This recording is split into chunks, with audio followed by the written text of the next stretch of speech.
How I feel? Relax. What I want? Get back slow. I love the way she rock her hips. I love the way she move it, shake it on me. When she cry for hips, the shawty is the winner.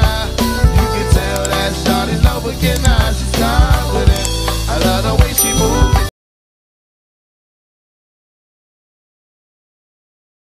This is what Josh Harris told fans he would do, and it took him 5 days to get it done. This is really remarkable if you think about the candidate that Adam Peters is. This was the most sought-after talent evaluator available on the market. This is, frankly, the kind of guy that ignores Washington's calls in the Dan Snyder era. Now you got Josh Harris making the calls, and people are picking up. Let's let you learn a little bit about Adam Peters here. Look at this bio. He's been in the NFL and front offices for 21 years. He's been the assistant general manager for San Francisco the last 3 years. 4 years prior to that, he was VP of player personnel, also with the Broncos and the Patriots. Scout with the Patriots, they won 2 Super Bowls while he was in New England. Then he's moved up to college scouting, became the director of college scouting in Denver. They won a Super Bowl. In San Francisco, he was among the first hires when Kyle Shanahan and John Lynch took over. What the Niners have built is incredible. They've got all pro players all over the field. You see Peters here. The Niners were here just a few weeks ago when they beat up on the Commanders. What he's built out in San Francisco, they've got all pros everywhere. Deebo Samuel, George Kittle, one of the best tight ends in the NFL, was a 5th-round pick. What about Brock Purdy? We were just talking about Purdy. Mr. Irrelevant. 7th rounder. But now look at him. What good organizations do is they're good early in drafts and they're good throughout drafts. And what this says, Josh Harris said he was going to have a thorough but rapid process. Josh Harris went and got his guy. What Commanders fans need to be excited about is this is a professionally competent, highly performing organization. And now we're starting to see it. I mean, this is unheard of. There hasn't been a true general manager in Washington since 25 years ago, since Charlie Casserly was calling the shots. Commanders fans, you had Bruce Allen and Vinny Serrato in charge for 20 years, and then Ron. This is a new day, and what happens next? That's going to be very interesting. But what we know is Harris said, I want one person that's going to call the shots, and then they hire a head coach. And it speaks volumes about Josh Harris and the team that Adam Peters would leave San Francisco to come to this He's team. turned down other offers. He's turned down other interviews. The Chargers and the Raiders wanted to interview him this year, and he took this job.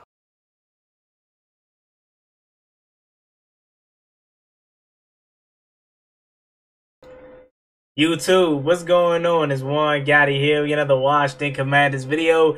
And in today's video, I'm coming on here with the video where we're going to be talking about what has Adam Peters done? Why are fans so excited about the hire of Adam Peters?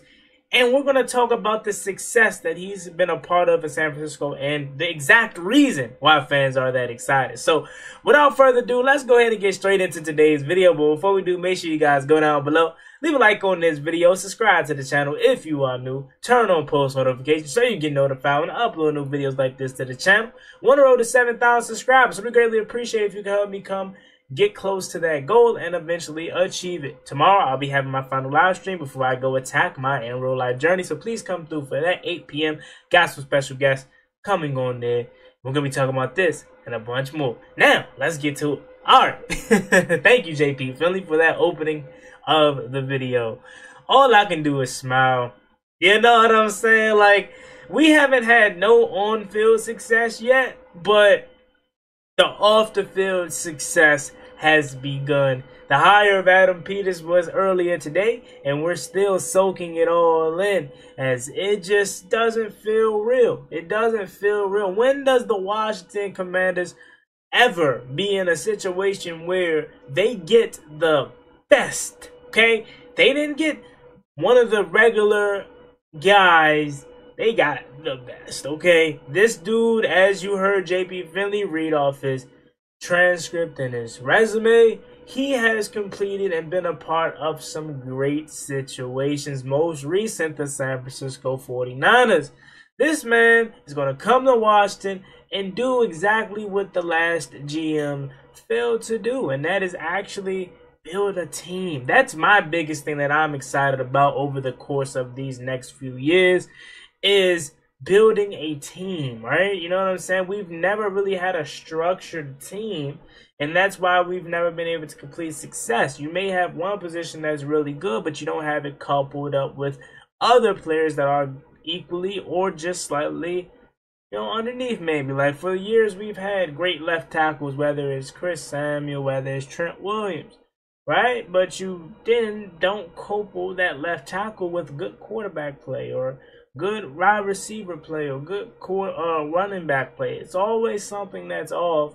And by the time these great offensive linemen, just for this example, you know, get kind of in their prime, they are ready to leave because they're tired of losing. And obviously, other situations. Trent Williams' situation is a little bit different because we know what happened with him, Dan Snyder, and Bruce Allen, and how that thing ended here.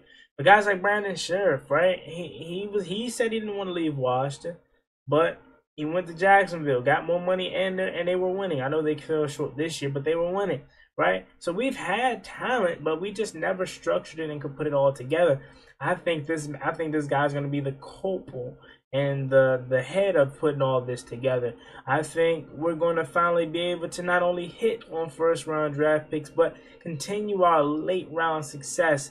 As of late, you know, we got Terry McLaurin in round 3. We got Antonio Gibson. We got Cameron Curl. We got Benjamin St. Juste. We have solid guys. Not saying they're awesome or great, but we have solid guys in late-round success that we have on this roster. So I feel as though we're going to continue that because it's guys like Talanoa Hufanga, it's guys like George Kittle that was mentioned, Brock Purdy, obviously, that were mentioned in the late round gems that these guys are finding there in San Francisco. It feels good. We're hearing about Ben Johnson being the front runner. I just found out that he has ties, that being Adam Peters, to Bobby Slowick. So, hey, I don't know. Y'all know Bobby is my guy. Is my favorite, and that's who I want. So, maybe Bobby, because of their ties, they could come here. But also, I hear that he got ties with some people in the Lions organization. So, maybe Ben Johnson. You know, a lot of people want to crown him the head coach already. Hey, look, I'm fine with it. I don't really care who it is because I trust this guy. I trust these guys. And I know you're going to be like, Juan, it's way too early. We still got a lot to build. And I definitely get that. This isn't going to be a one-year turnaround, but I know we're in a good hands, like Allstate, to where we're going to be put in positions to be successful. It's not just going to be an organization of failure anymore. There's going to be an organization of pride and getting it done. And winning will soon return to the district. I don't know if FedEx Field is going to be packed out next year. I don't know if FedEx Field is going to be packed out the year after that. But I do know that once they see success, this team is going to be on its way back up. One thing that has been swept under the rug is this fan base. A lot of people don't think this is a prideful fan base. I try to tell people all the time, Washington Commanders and Washington franchise is one of the best fan bases in the NFL. We've just been so battered, bruised, and abused over the last decade plus, 2 decades plus, that we're tired of it. Like older fans, you know what I'm saying? People that are close to me that were diehard fans of this team, they checked out because they're tired of losing.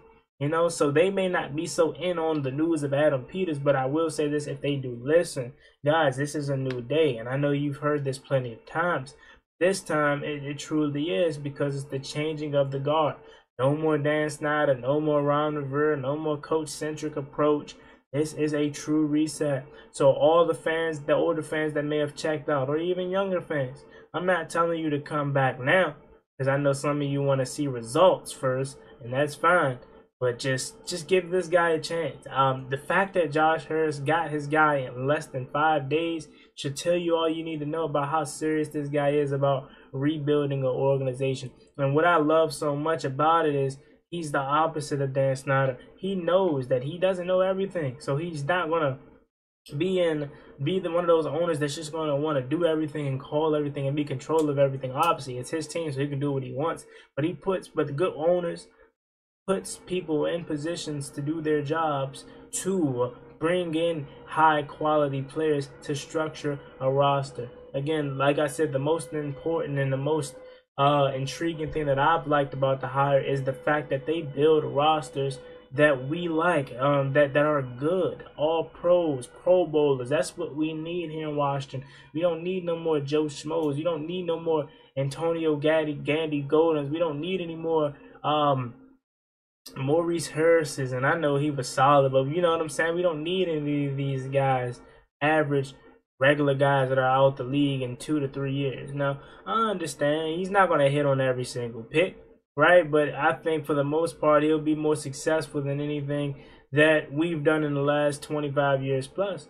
Like, out of 25 years of Dan Snyder, how many picks did we really hit on in 25 years of Dan Snyder? I think we can count on our hands of the picks that we've had over the last 25 years of Dan Snyder that may have been successful.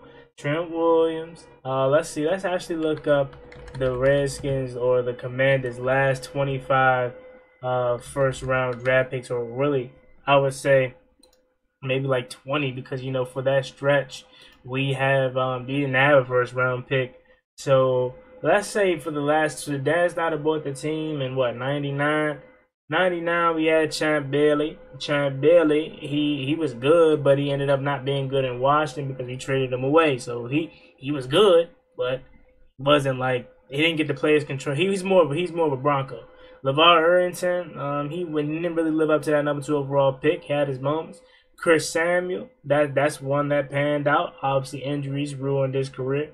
Rod Gardner, Patrick Ramsey.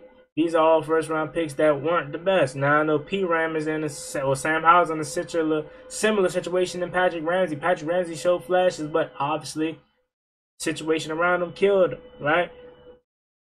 It messed him up. Next guy, Sean Taylor, would have been one of the greatest safeties of all time, if not the greatest safety of all time. So I think I want to count that.